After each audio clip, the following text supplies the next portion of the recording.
warm welcome to all of you and a heartfelt namaste. I, Anuradha Sharda, would like to thank all of you for liking my channels, be it the Spotify one or the YouTube one, and also our content and our astrological writings, giving in your suggestions and your comments. Today, we are going to talk on a planet which is so much in associated with our speech, which is so much in associated with our writings, and also talks about our thought process. Yes, the very beautiful Buddha or Mercury. Mercury is a planet which is essential for us to understand and grasp anything. Mercury as a planet helps us understand deeper meanings of any rituals. It also gives us the ability to create our own thought process, the power of perception, which is very important. And because the placement of Mercury is different for us in different houses and different nakshatras and padas, so all of us have a very different perspective for everything in the world. What one person, the perception of every person from the other differs, all because of our Mercury.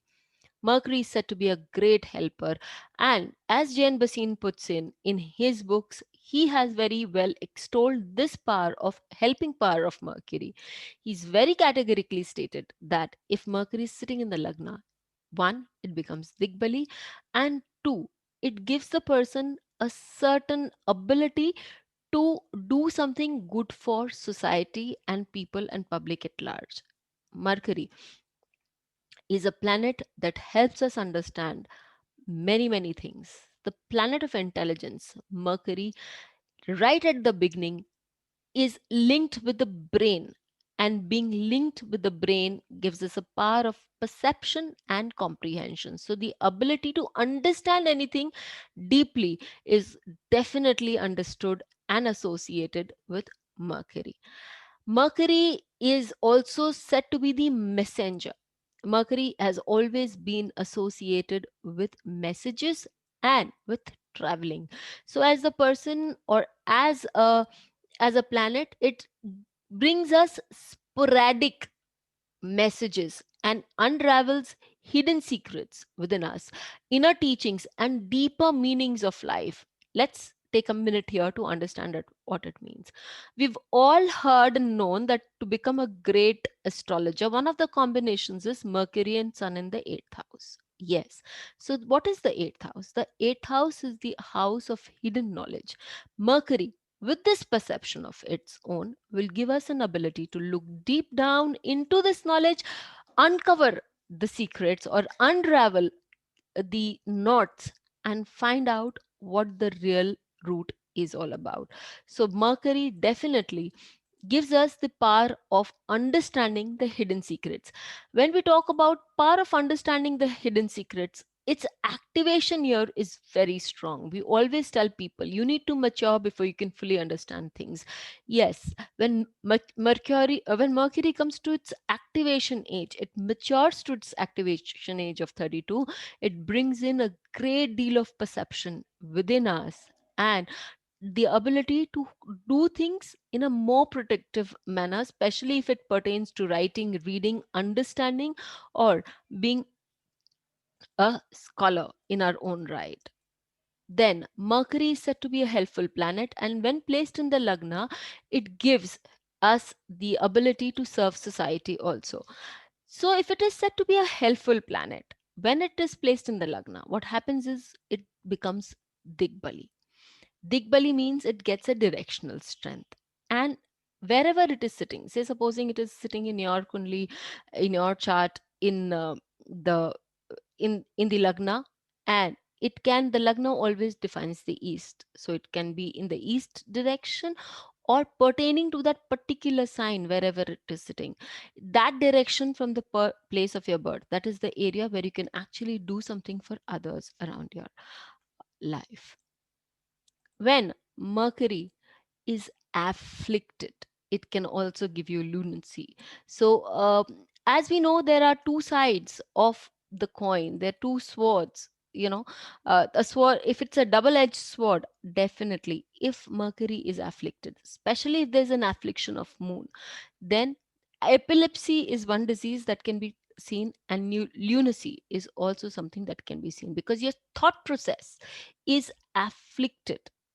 You are actually, there's something wrong with your wiring, if you can say so, not yours, but whoever has it in their chart. And finally, last but not the least, affliction of Mercury can also give one skin disease.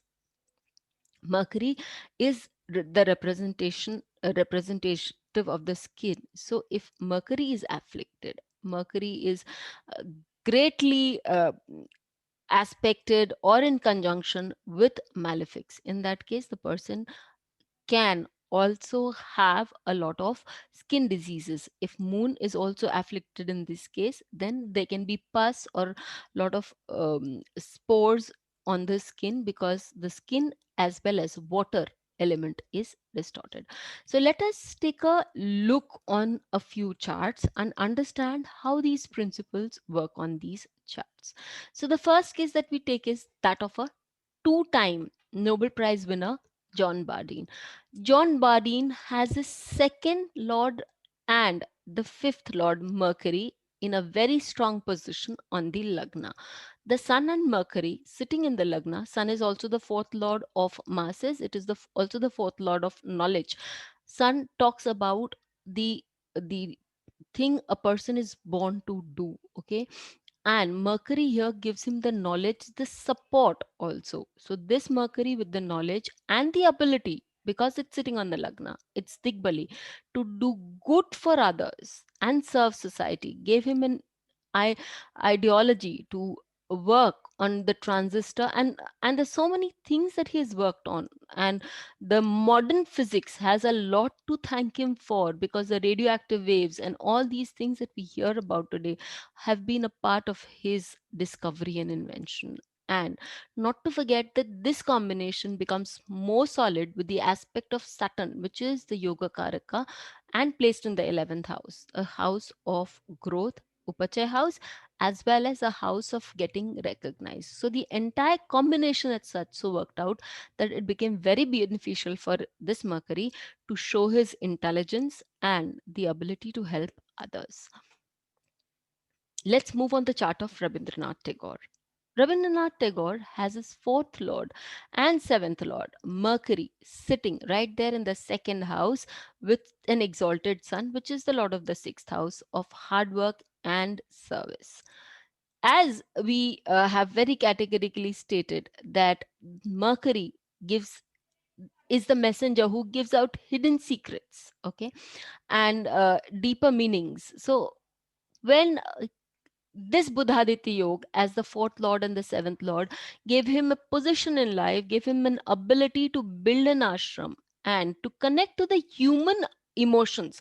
Because during the maturity age of Mercury, that is when he was in his 32nd year, that is 1993, from 1891 to 1895. Those 4 years around his maturity years were supposed to be the best years of Rabindranath Tagore, wherein he gave beautiful, beautiful work to the world, and that was all based on his observation of the Bengal rural society, which was at that moment, the lower class was in abject poverty. So his stories and his poems there were really heart-rending. Let's not forget that Venus, the planet which gave him a lot of versatility and the ability to work towards fine arts,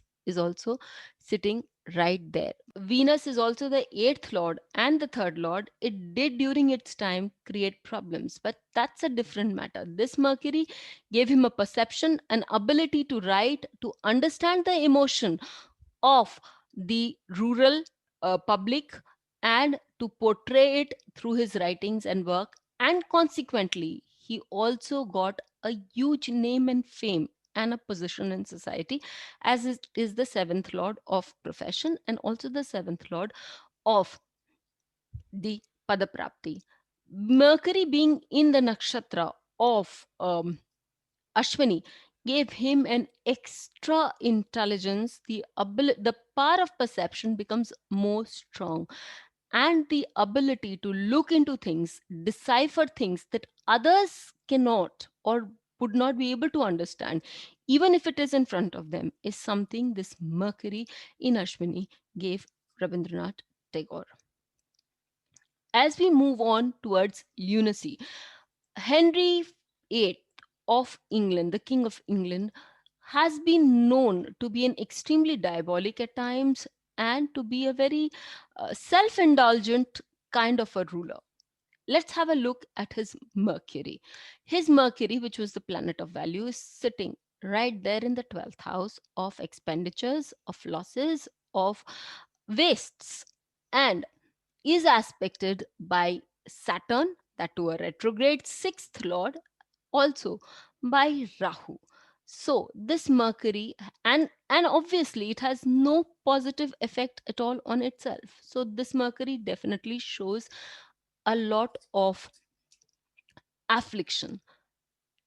Mars aspects Moon in the eighth house, because and Mars is the yoga karaka, because so Mars becomes very strong for this Leo Lagna.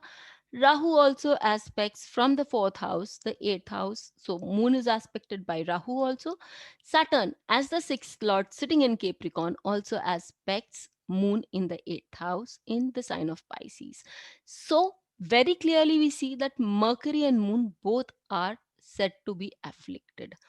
In the case of Henry VIII, what actually happened was this king became very diabolic when it came to his self indulgences, and also let go of his queen, got her beheaded, married many a times. Towards the end of his life, he was supposed to be, he had supposed to have incurred a lot of maladies, out of which were a lot of pain in his joints, and he also became impotent. One of the facts that people say, Mercury is important. So here we can see sitting in the 12th house, the house of pet pleasures, aspected by malefics only. This planet of value, though gave him a lot of indulgence at one point, also turned him into an impotent king towards the last few years of his life. Speaking of Mercury, Mercury here sits in his nakshatra of, in its own nakshatra of Aslesha. Sense, sensuousness and sensitivity are two things that is associated with this nakshatra. Extreme sexual behavior can also be associated with this nakshatra, and jealousy, and also self indulgence. So this Mercury becomes more and more strongly self indulgent, and very strong powers of selfishness also can be seen with this chart.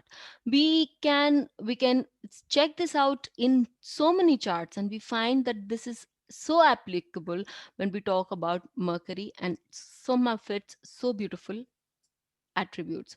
So I would request all of you to really put it in your charts, see how it's working in your charts, and do write to us, do get back to us on that. Till we meet you again, stay safe, be Please hit the happy. bell icon Thank for fresh updates. Don't forget to like, share, and comment on the videos, and please subscribe to our channel.